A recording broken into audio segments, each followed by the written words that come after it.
The woman standing in her living room was the most beautiful person Zara had ever hated on sight. Yuna moved like water, fluid, graceful, and capable of drowning everything in her path. She wore a white designer dress that probably cost more than Zara's first car, her black hair swept into an elegant chignon, her porcelain features arranged in an expression of polite disdain. And she was holding Sora, Zara's daughter, in this stranger's arms. "She has your eyes," Yuna said, her accent crisp and cultured, not even looking at Zara.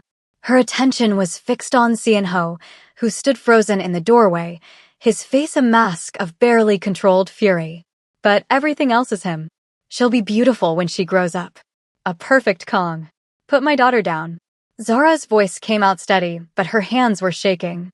"Now." Yuna smiled, a thin, condescending curve of her lips. "You must be the accountant. The one who somehow convinced my fiancé that she was worthy of bearing his children. I'm his wife." Zara stepped forward. "And you have 3 seconds to put my baby down before I show you exactly how unworthy I can be." The room crackled with tension. Xianho moved first, crossing the space in 2 strides and lifting Sora from Yuna's arms with a gentleness that contrasted sharply with the murder in his eyes. "How did you get in here?" he demanded. "Your security systems are impressive," Yuna acknowledged, smoothing her dress as if she hadn't just been caught holding someone else's child uninvited. "But the Li family has been breaching impressive security for centuries. You should know that by now, Xianho. After all," she tilted her head, her smile widening, "we're going to be family." Welcome back to part 2 of this dramatic story. If you haven't watched part 1, go back and watch it first, link is in the description. And if you're ready for the finale, make sure you're subscribed with notifications on because this story is about to get wild. Let's get into it. The emergency family meeting was called within the hour. Zara sat in Xianho's study, Sora clutched protectively against her chest, watching as the key players assembled. Imani and Taejun arrived first, the twins in a double stroller, both looking alarmed. Several of Xianho's most trusted lieutenants followed, their faces grim. And Yuna sat in the corner like a queen holding court, completely unbothered by the chaos she'd caused. "Explain," Xianho said, his voice ice. "Explain why you broke into my home and touched my daughter." "I didn't break in. I was let in." Yuna examined her perfectly manicured nails. "Your housekeeper, Mrs. Park? Her daughter owes significant gambling debts to one of our establishments in Seoul. She was very cooperative." Zara's stomach turned. "You blackmailed our staff?" "I leveraged existing relationships." "There's a difference." Yuna finally looked up, her dark eyes sharp. "But we're getting distracted from the main issue. I didn't come here to play with babies. I came to collect what's owed to my family." "Nothing is owed to your family," Xianho said. "That's where you're wrong." Yuna reached into her designer bag and produced a folder, old, worn, clearly containing documents that had been preserved for decades. "This is a blood contract, signed by your grandfather and mine in 1962. It promises the firstborn son of the Kang main family to the firstborn daughter of the Li main family. The union would combine our empires and create the most powerful syndicate in Asia."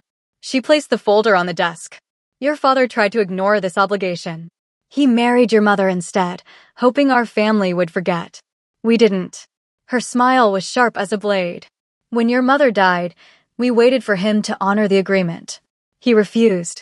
So we waited for you to come of age. You ignored our overtures. So we waited more." She spread her hands. "The Li family is very patient, Xianho. But our patience has finally run out." Zara's mind raced. A blood contract from 1962? That was over 60 years ago. Surely it couldn't be legally binding? But she was starting to understand that in this world, legal and binding were 2 very different things. "I'm already married," Xianho said flatly. "Married?" Yuna laughed, a tinkling sound that set Zara's teeth on edge. "You're not legally married. I had my lawyers check. You're living together, yes. You have a child together, yes. But there's no marriage certificate, no official union. In the eyes of the law, and more importantly, in the eyes of our traditions, you're a free man." The blood drained from Zara's face. She looked at Xianho, remembering what he'd told her months ago. He'd wanted to wait until everything was settled, until there were no more threats. He'd been protecting her by not making their union official.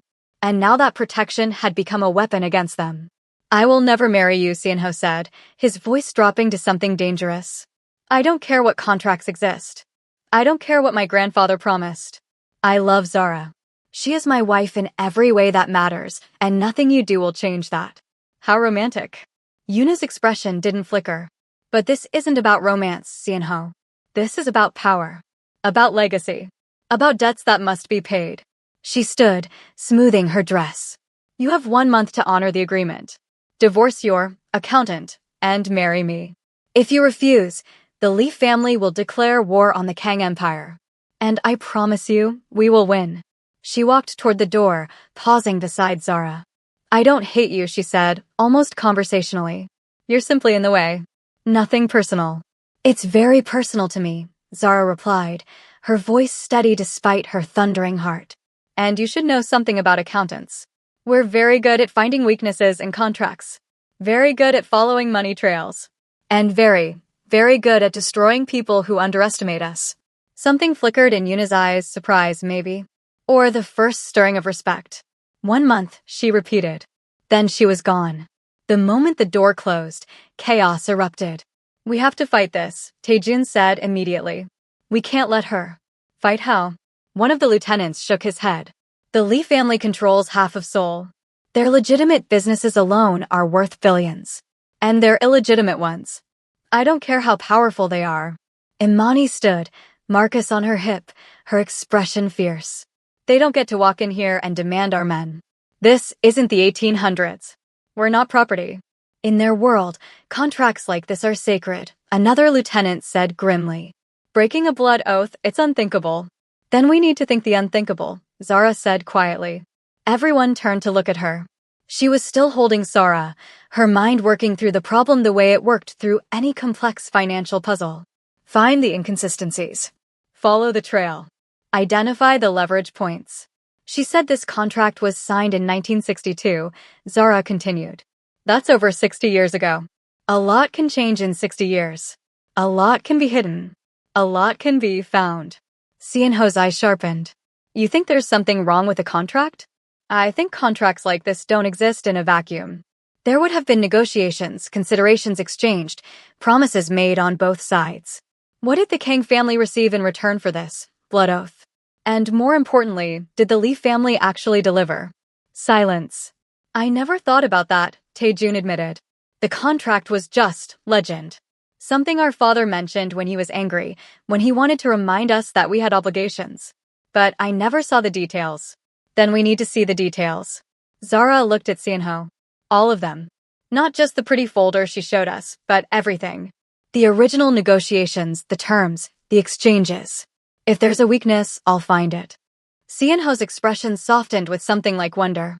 You're not scared. I'm terrified, Zara admitted. But I'm also very angry. And you once told me that no one threatens your family.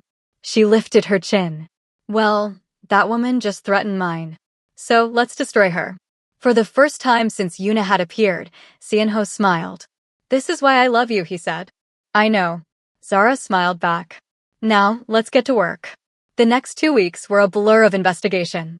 Zara had faced complex cases before, embezzlement schemes that spanned continents, fraud operations that had fooled the best auditors in the business. But nothing compared to unraveling 60 years of Kang Li family history. She worked around the clock, pausing only to feed Zara and catch a few hours of sleep. Imani joined her, revealing a research talent that surprised them both. I used to dig into my ex's social media like a detective, Imani admitted. Turns out those skills transfer. To what? International crime family genealogy. Everything transfers if you're petty enough. Despite everything, Zara laughed. The breakthrough came on day 12. They were in the mansion study, surrounded by boxes of old documents that Sienho had retrieved from a secure storage facility. Most of it was useless, business records, property deeds, old photographs. But buried in a box labeled 1960 to 1965, Zara found something interesting. A letter. Handwritten. From Kang Jun Seo, Sienho's grandfather, to his brother. Listen to this, Zara said, translating the Korean with help from a dictionary app. The Li family has agreed to provide the following in exchange for the marriage promise. 100 million won for immediate business expansion, exclusive shipping rights through Busan port, and she stopped, her eyes widening. And what? Imani leaned forward. And the complete transfer of all Lee family holdings in Incheon within 5 years of the agreement. Zara looked up. They were supposed to give the Kang family their Incheon properties. That's huge. Incheon is one of the largest port cities in Korea. Did they do it? Zara started digging through more documents, her heart racing. It took another 3 hours, but she finally found what she was looking for. A legal dispute from 1967. The Kang family had sued the Lee family for breach of contract, claiming the Incheon properties were never transferred. The case had been settled quietly, too quietly, with the Kang family dropping their claim. They never delivered, Zara breathed. The Lee family took the marriage promise, but never fulfilled their side of the bargain. Does that void the contract? It should. At the very least, it gives us leverage. Zara was already reaching for her phone. We need lawyers. Good ones. And we need to find out why the Kang family dropped that lawsuit. The answer to that question came from an unexpected source. 3 days later, a man appeared at the mansion gates. He was elderly, Korean, with a face weathered by time and secrets. He introduced himself as Park Sung-jin, a former lieutenant of Kang-jun SCO. I heard the Lee woman is here, he said, his voice crackling with age. Making demands. Claiming debts. Seon-ho received him in the study, Zara by his side. You knew my grandfather? I was with him the night he signed that contract. Sung-jin's eyes were distant, lost in memory. And I was with him when he discovered the Lee family's betrayal. He told them everything. The Lee family had never intended to honor their side of the agreement. The Incheon properties, the shipping rights, the money, it was all promises made to be broken. They had used the marriage contract to gain leverage over the Kang family, then reneged on every commitment. When Kang-jun SCO discovered the deception, he had been furious. He'd prepared to dissolve the contract entirely. But then, his daughter was kidnapped, Sung-jin said. Seon-ho's aunt. She was taken by men connected to the Lee family. They returned her unharmed, but the message was clear: pursue the lawsuit, and worse would follow. Zara felt sick. They used a child as leverage? The Lee family has no honor. They never have. Sung-jin's voice was bitter. Jun SCO dropped the lawsuit to protect his daughter. But he never forgot. And he never honored the marriage contract either. He considered it dissolved by their betrayal. Why didn't he tell anyone? Shame. Fear. The desire to protect his family from further attacks. Sung-jin shook his head. He took the truth to his grave. But I remembered. And when I heard what was happening, he reached into his coat and produced another document, old, fragile, but unmistakably official. This is his sworn statement, witnessed and notarized, declaring the contract void due to Lee family non-performance. He made it in secret, just in case it was ever needed. Zara took the document with trembling hands. It was exactly what they needed. Okay, we're getting to the good part now. If you're enjoying this story, hit that like button and drop a comment telling me what you think should happen to Yuna. Should she get a redemption arc or full villain consequences? Let me know. Now, let's see how this confrontation goes down. Lee Yuna returned exactly 1 month after her first visit. This time, she wasn't alone. She arrived with an entourage of lawyers, family representatives, and what Zara could only describe as muscle dressed in expensive suits. They clearly expected surrender. They were in for a surprise. The meeting was held in the formal receiving room, the same room where Dong-wook had once held court. But the power dynamics were very different now. Seon-ho sat at the head of the table, Zara at his right hand, Tae-jun and Imani at his left. Across from them, Yuna and her contingent arranged themselves with the confidence of people who believed they had already won. I hope you've come to your senses, Yuna said, her tone almost bored. My lawyers have prepared the marriage contracts. All you need to do is sign, and this unpleasantness can be behind us. Seon-ho leaned back in his chair. Before we discuss any contracts, I have a few questions. Questions? Yuna's brow arched. What questions? About the Incheon properties. The ones your family promised mine in 1962. The temperature in the room dropped. For the first time, Zara saw a crack in Yuna's perfect composure. It was small, just a flicker of her eyes, a slight tension in her jaw, but it was there. I don't know what you're talking about. Really? Zara spoke up, producing a folder of her own. Because I have extensive documentation here showing that the Lee family agreed to transfer significant holdings in Incheon as part of the original agreement. Holdings that were never transferred. Old disputes. Irrelevant to the current. Also, Zara continued, cutting her off, I have testimony from a witness who was present at the original negotiations. A witness who can confirm that the Lee family systematically failed to meet their obligations. Yuna's lawyers were starting to look uncomfortable. And finally, Zara said, producing the last document with a flourish, I have a sworn statement from Kang Juneseo himself, declaring the blood contract void due to Lee family breach. Witnessed, notarized, and legally binding under both Korean and American law. She slid the document across the table. Yuna picked it up, her mask finally crumbling as she read. Her hands trembled slightly. Her jaw clenched so hard Zara could see the muscles jumping. This can't be. It is. Seon-ho's voice was cold. Your family cheated mine, Yuna. You took our promise and gave nothing in return. And now you have the audacity to show up here, decades later, demanding that I honor an agreement you already destroyed. My grandfather told me. Your grandfather lied. Or he conveniently forgot to mention the parts that didn't serve his agenda. Seon-ho stood, and the power radiating off him filled the room. The blood contract is void. It has been void for 60 years. And even if it weren't, even if your family had honored every single promise, I would still never marry you. Because I love Zara. I choose Zara.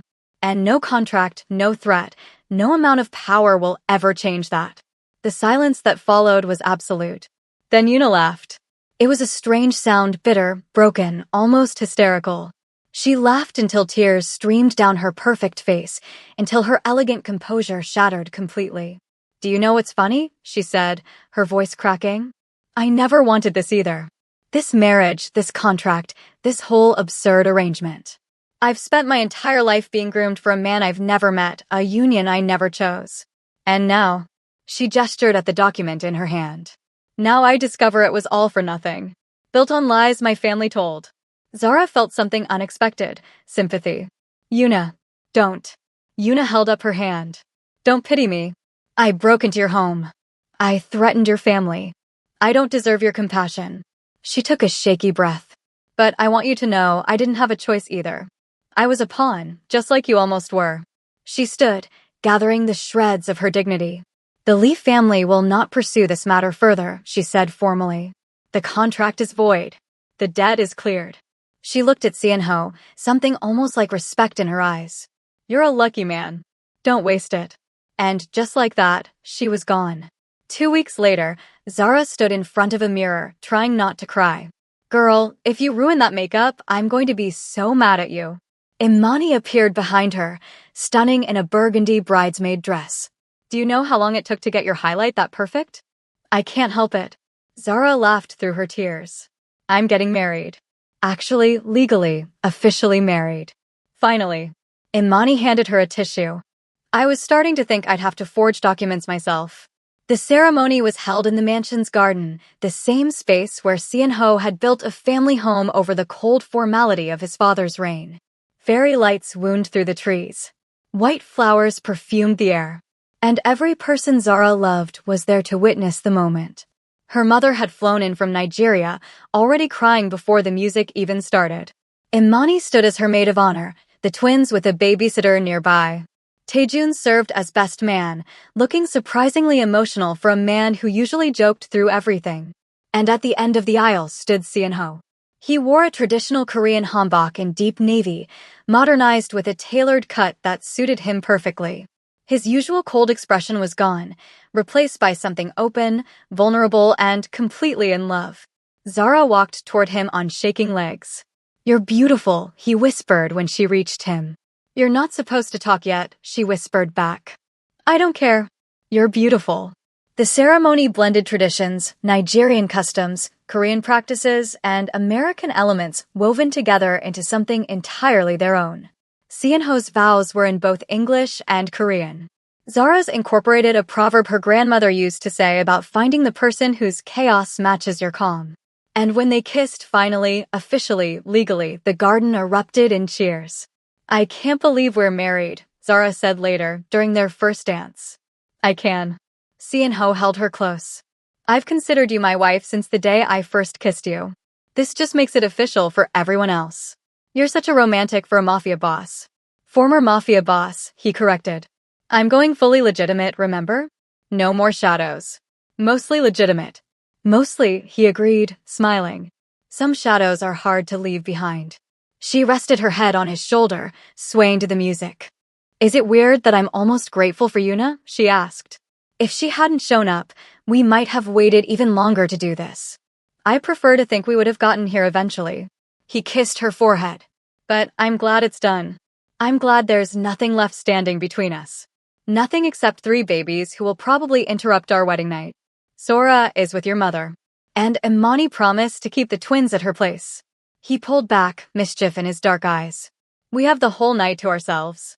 Zara felt heat rise to her cheeks. Is that so? That is very much so.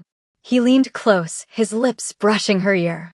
And I intend to make use of every single minute. Then what are we still doing here? His laughter was warm and real as he led her off the dance floor, ignoring the catcalls from their guests.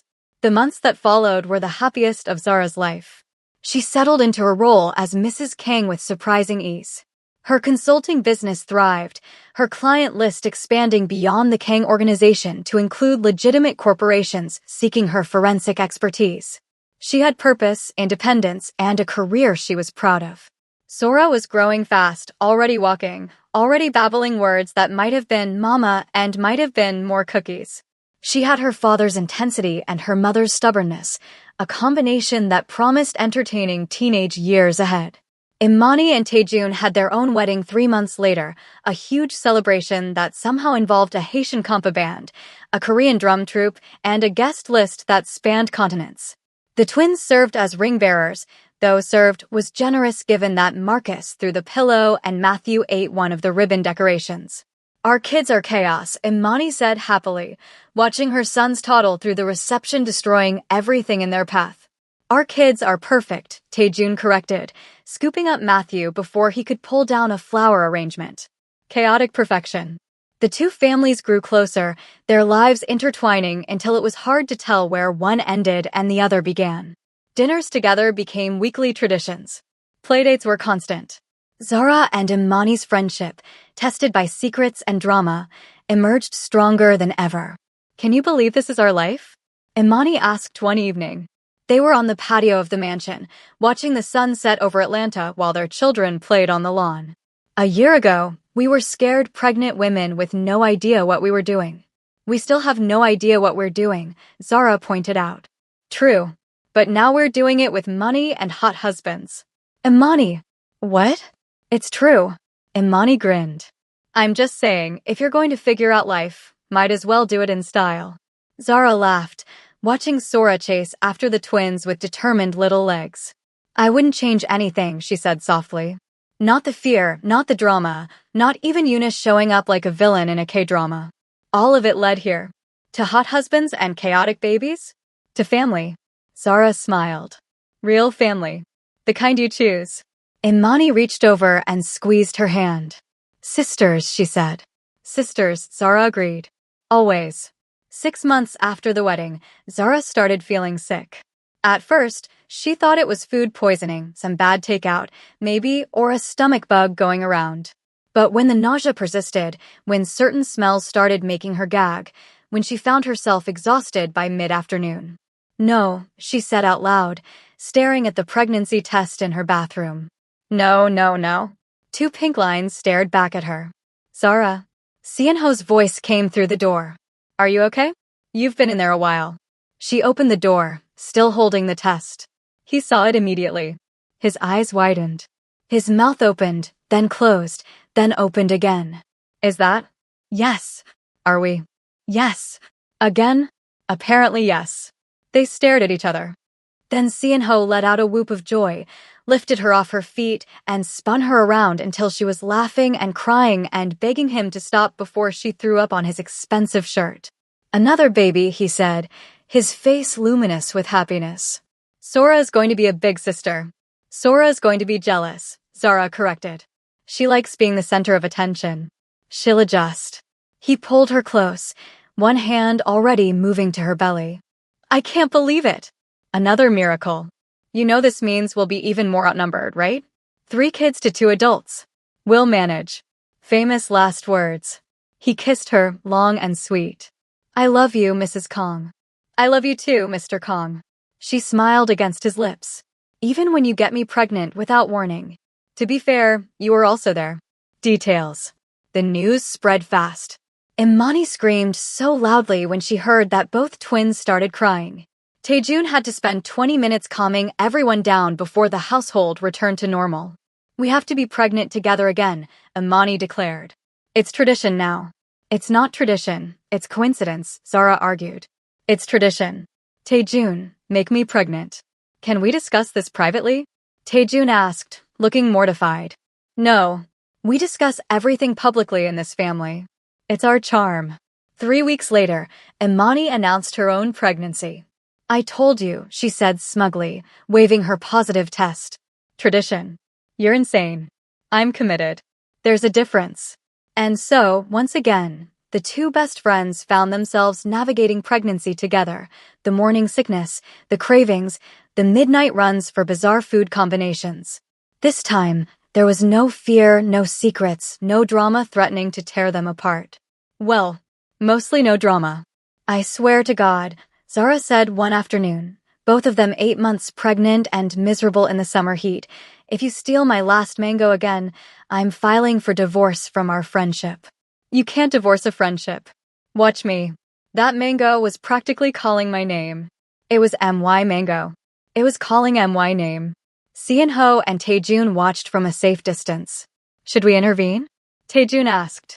Absolutely not. Seon-ho shook his head. I've learned to never get between pregnant women and their fruit. Smart man. I've been well trained. History repeated itself on a warm September evening. Once again, both women went into labor within hours of each other. Once again, the hospital cleared an entire floor for the Kang family. And once again, 2 panicking fathers proved completely useless in the delivery room. You did this to me. Zara groaned through a contraction. I know, I'm sorry. Stop apologizing and hold my hand. I am holding your hand. Hold it better. In the next room, similar conversations were happening. If you tell me to breathe one more time, Imani started. I wasn't going to say breathe. What were you going to say? Breathe. I knew it. For hours later, 2 more babies entered the world. Zara gave birth to a boy strong, loud, with a full head of dark hair and his father's intense gaze. They named him Daniel Jun, the middle name honoring the grandfather whose hidden document had saved them all. Imani welcomed a girl, delicate, curious, with her mother's beautiful complexion and her father's charming smile. They named her Celeste Marie, after Imani's grandmother in Haiti. And when the 2 families gathered in Zara's hospital room, babies cradled carefully, toddlers underfoot, everyone exhausted but radiantly happy. Zara looked around and felt her heart might burst. We did it, she said softly. Seon-ho looked at her, Daniel sleeping in his arms, Sora climbing on his lap. Did what? Built a family. A real one. She gestured at the chaos around them, Imani arguing with Taejun about something, the twins trying to peek at the new babies, her mother video calling relatives in Nigeria to show off her grandson. Look at this. A year ago, I was a forensic accountant who'd never had a parking ticket.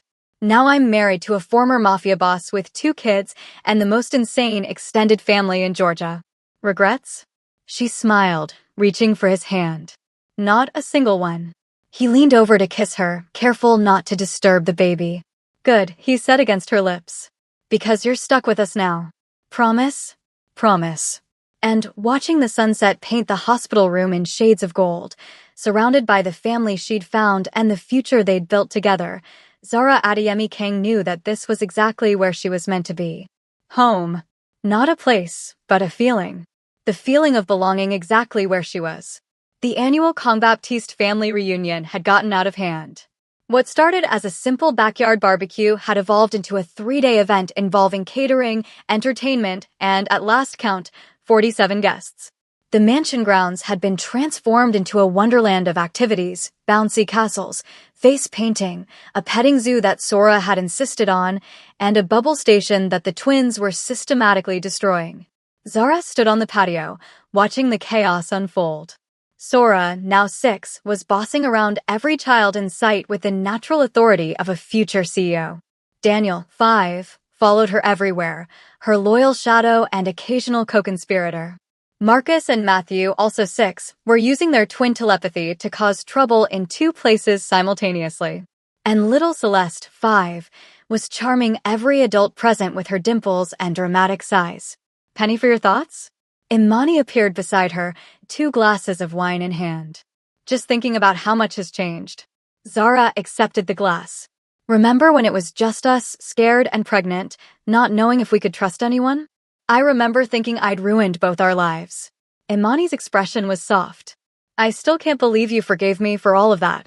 The lies, the secrets. You're my sister. Zara shrugged. Sisters fight. Sisters forgive. Sisters end up married to Korean brothers and raising their chaotic children together on a massive estate in Atlanta. As one does. They clinked glasses, laughing. Across the lawn, Seon-ho and Taejun were attempting to supervise the children, which mostly involved chasing after them and looking frazzled. He's so different now, Zara said, watching her husband. The ice prince she'd first met had melted completely, replaced by a devoted father who had mastered the art of the dad joke and could braid Sora's hair in 3 different styles. They both are. Imani watched Taejun scoop up Celeste, spinning her until she shrieked with laughter. Who would have thought those terrifying Mafia brothers would turn into the world's softest dads? Love changes people. Yes, Imani smiled. It really does. They watched in comfortable silence as the party continued around them. So, Imani said eventually, a mischievous glint in her eye. I have some news. Oh no. What kind of news? I'm pregnant. Zara nearly choked on her wine. Again? Imani was grinning. Taejun wants to try for another girl. Balance out the testosterone. You're insane. You're certifiably insane. Probably. But here's the thing. Imani's grin widened. You're looking a little green yourself lately. Anything you want to share? Zara opened her mouth to deny it. Then she thought about the exhaustion she'd been feeling. The way certain smells had started bothering her. The missed period she'd been studiously ignoring. Oh my God, she whispered. I knew it. Imani grabbed her hands. I knew it. The tradition continues. This isn't a tradition. This is a fertility cult. Same thing. Come on, Imani was already pulling her toward the house. We're finding pregnancy tests right now. Imani, we're in the middle of a party. The party can wait. This is more important. Move it, Kong. As she was dragged inside, Zara caught Seon-ho's eye across the lawn. He looked at her questioningly. She shrugged helplessly, making a "your guess is as good as mine" gesture. He laughed, blowing her a kiss. And despite the chaos, despite the uncertainty of what another test might reveal, Zara felt nothing but joy. Because whatever came next, another baby, another adventure, another challenge, she wouldn't face it alone. She had Seon-ho. She had Imani. She had this beautiful, messy, imperfect family they'd built together. And that was more than enough. That was everything. And that, my loves, is the end of Zara and Seon-ho's story. We made it through the drama, the betrayal, the mafia threats, and the evil in-laws, and our girls came out on top with their families intact and their happily ever after secured. If this story touched your heart, smash that like button until it breaks. Subscribe to the channel if you haven't already, and hit the notification bell so you never miss another story. Drop a comment telling me, did you want Yuna to have a redemption arc, or did you want her to face more consequences? And what kind of story do you want to see next? More Afro-Korean romance? Different cultures? Let me know. Thank you so much for watching, for supporting, and for being part of this community. You guys are the reason I do this, and I appreciate every single one of you. Until next time, stay blessed, stay beautiful, and remember, the best love stories are the ones where you choose your family. See you in the next one. 2 hearts.